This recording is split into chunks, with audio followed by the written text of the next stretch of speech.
तो आज हम लोग समझेंगे 8.1 जिसमें 3 तक हम क्वेश्चन बना दिए, 3 तक का हम कैलकुलेशन कर दिए।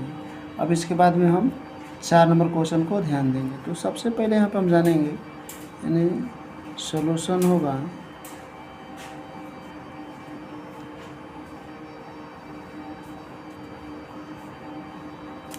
सबसे पहले यहाँ पे लिखेंगे 15 cot a बराबर 8। यदि 15 cot a बराबर 8 हो तो sin a और sec a का मान ज्ञात कीजिए। तो सबसे पहले यहाँ पे हम क्या करेंगे, एक फिगर बनाएंगे जिसमें 90 डिग्री का कोण होगा, यानी a हो जाएगा, यहाँ b हो जाएगा, ये c हो जाएगा। इसको हम लंब बोलते हैं, इसको हम कर्ण बोलते हैं, यानी इसको शॉर्ट में ए भी कह सकते हैं, इसको शॉर्ट में ए। ये जो है आधार हो जाएगा, शॉर्ट में इसको हम ए बोलते हैं, इसको कर्ण को के बोला जाता है। तो सबसे पहले हम इसमें ध्यान देंगे, जो दिया गया है 15 cot a बराबर 8, यानी 15 cot a बराबर जो है 8 है। तो यहाँ पे देखा जाए कि cot a बराबर यानी 8 बटा में हम 15 इसको लिख सकते हैं। तो यदि हम इसको इतना लिख सकते हैं तो यहाँ पर हम जानते हैं कि cot बराबर जो होता है, सूत्र इसका होता है यानी आधार बटा में लंब होता है। cot a बराबर जो होता है आधार बटा में लंब होता है, यानी tan का ये उल्टा होता है। तो सबसे पहले इसमें जो देखा जाए कि आधार यानी आधार जो दिया है 8 दिया है, तो आधार यहाँ पे लिख देंगे हम 8, और लंब जो दिया है 15 दिया है। तो इसमें कर्ण हम निकालेंगे, तो कर्ण बराबर सूत्र होता है, इसको डायरेक्ट अब AC लिखेंगे, AC बराबर यानी लंब x² प्लस आधार x²।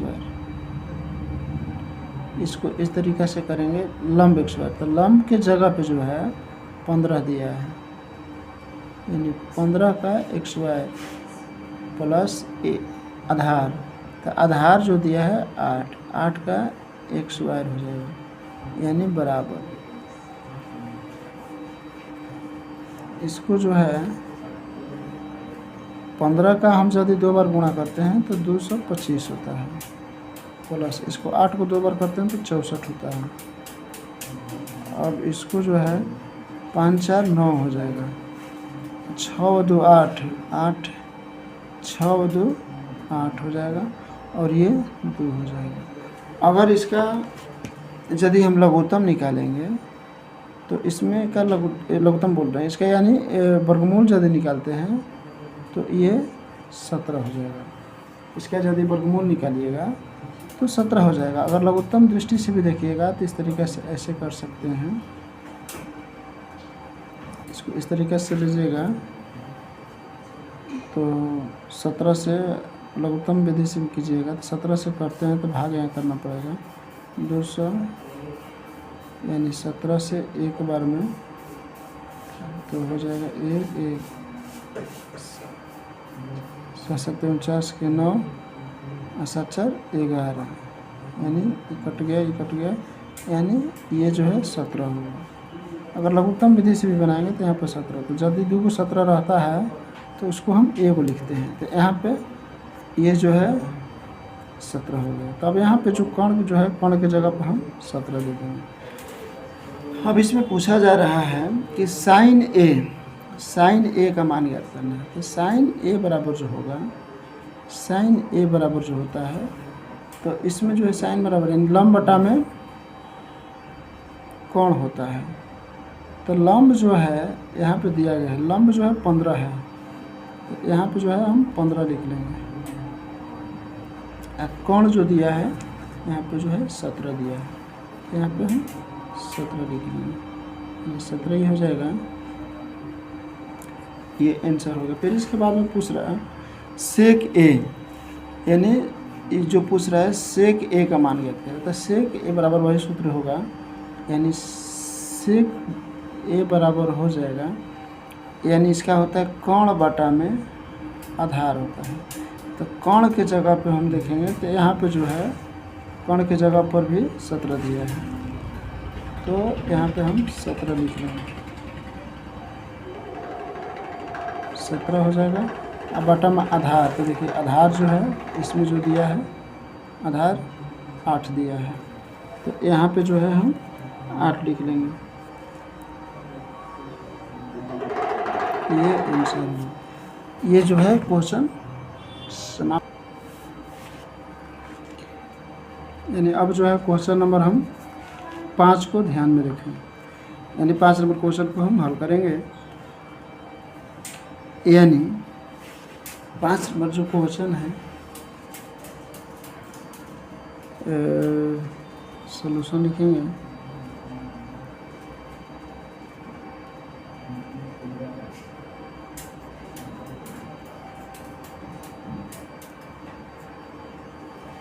यानी सबसे पहले यहाँ पर दिया है सेक थीटा, तो सेक थीटा से यानी कह रहा है कि यदि सेक थीटा बराबर 13/12 हो तो अन्य सभी त्रिकोणमितीय अनुपात परिकलित कीजिए। तो सबसे पहले यहाँ पे क्या करेंगे, एक फिगर बनाएंगे, एक फिगर बनाएंगे, यानी ए हो जाएगा, ये बी हो जाएगा, ये सी हो जाएगा, ये यानी 90 डिग्री ये हो जाएगा। तो यदि ऐसा दिया है तो सबसे पहले यहाँ पर हम ध्यान देंगे कि सेक थीटा, यानी सेक थीटा बराबर जो दिया है यानी 13 दिया है, अब बाटा में जो है 12 दिया है।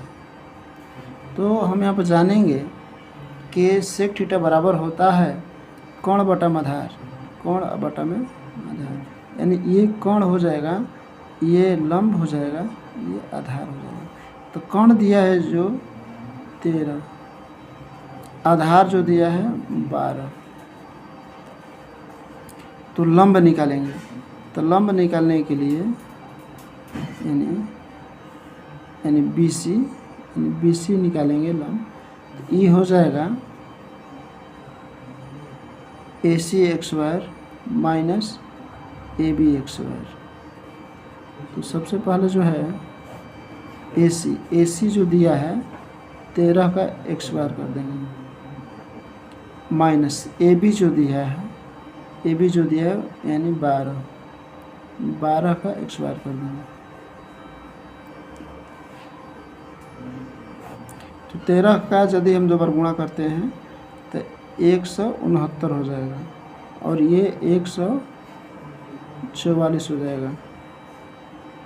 और यहाँ पे जो है इसको यदि हम घटाते हैं तो ये हो जाएगा 25, और 25 का वर्गमूल जो होता है 5 हो जाएगा। तो यहाँ पे जो है, यहाँ पे जो दिया गया है तो ये लंब जो है 5 आ गया। अब इसमें क्वेश्चन पूछ रहा है कि सेक थीटा बराबर 13/12 हो तो अन्य सभी त्रिकोणमितीय अनुपात परिकलित कीजिए। तो यानी अन्य सभी पूछ रहा है, तो अब यहाँ पे हम जानेंगे कि यानी साइन थीटा बराबर होता है लंब बटा में कोण। तो लंब इसमें देख रहे हैं कि लंब जो है 5 है, तो 5 बटा में कोण जो है 13 हो जाएगा, आंसर ये हो गया। अब यहाँ पर देखेंगे साइन का उल्टा जो होता है एक होता है कॉसेक थीटा। बस कुछ नहीं करना, इसी को पलट देना है, यानी 13/5 हो जाएगा। अब इसमें जो है कॉस को लिखेंगे तो कॉस थीटा बराबर हो जाता है, यानी इसी का सेक का भी पलट सकते हैं, यहाँ पे जो दिया गया है इसको भी पलट सकते हैं, लेकिन अगर बनाना चाहें तो बना सकते हैं। कॉस थीटा बराबर होता है आधार बटा में कोण। तो यहाँ पे आधार जो दिया है 12, यहाँ पे ये 12 हो जाएगा, और कोण जो है 13 दिया है, यहाँ पे जो है हम 13 लिख लेंगे, यानी ये हमारा आंसर हो गया। फिर उसके बाद में हम अब आगे निकालेंगे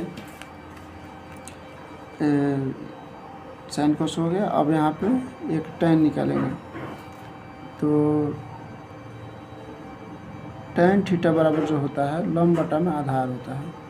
तो लंब जो दिया है इसमें 5 दिया है और आधार जो दिया है यानी 12 दिया है। ये आंसर हो गया। अगर इसी का cot थीटा को निकालेंगे, बार बार सभी को निकालना है, तो cot थीटा बराबर हो जाएगा आधार बटा में यानी लंब बटा में आधार हो जाता है।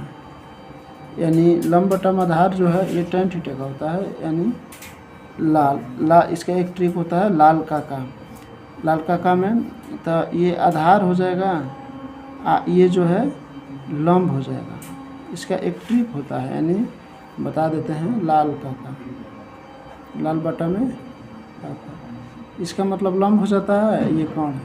ये साइन थीटा के लिए होता है, ये कॉस थीटा के लिए, ये जो होता है tan थीटा के लिए होता है। ये नीचे वाला विपरीत हो जाता है। तो यहाँ पे जो है आधार, तो आधार हम देख रहे हैं कि यहाँ पे 12 है और लंब जो है 5 है। ये आंसर हो गया। अब इसके आगे हम लोग ध्यान देंगे अगले क्वेश्चन के लिए। अब जो है हम लोग 6 नंबर क्वेश्चन को ध्यान देंगे। तो सबसे पहले क्वेश्चन को हम लोग पढ़ेंगे। यदि कोण A और कोण B न्यून कोण हो जहाँ cos A बराबर cos B, तो दिखाएं कि कोण A बराबर कोण B है। तो सबसे पहले जो है यहाँ पे हम सॉल्यूशन डालेंगे।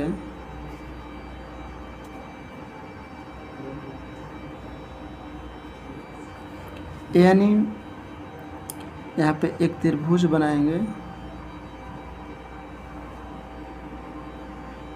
A हो जाएगा, ये B हो जाएगा, ये C हो जाएगा, ये जो है 90 डिग्री हो जाएगा। तो सबसे पहले यहाँ पे जो दिया गया है, यहाँ पर हम ध्यान देंगे कि ये जो है आधार बोला जाता है, ये लंब बोला जाता है, ये कोण बोला जाता है।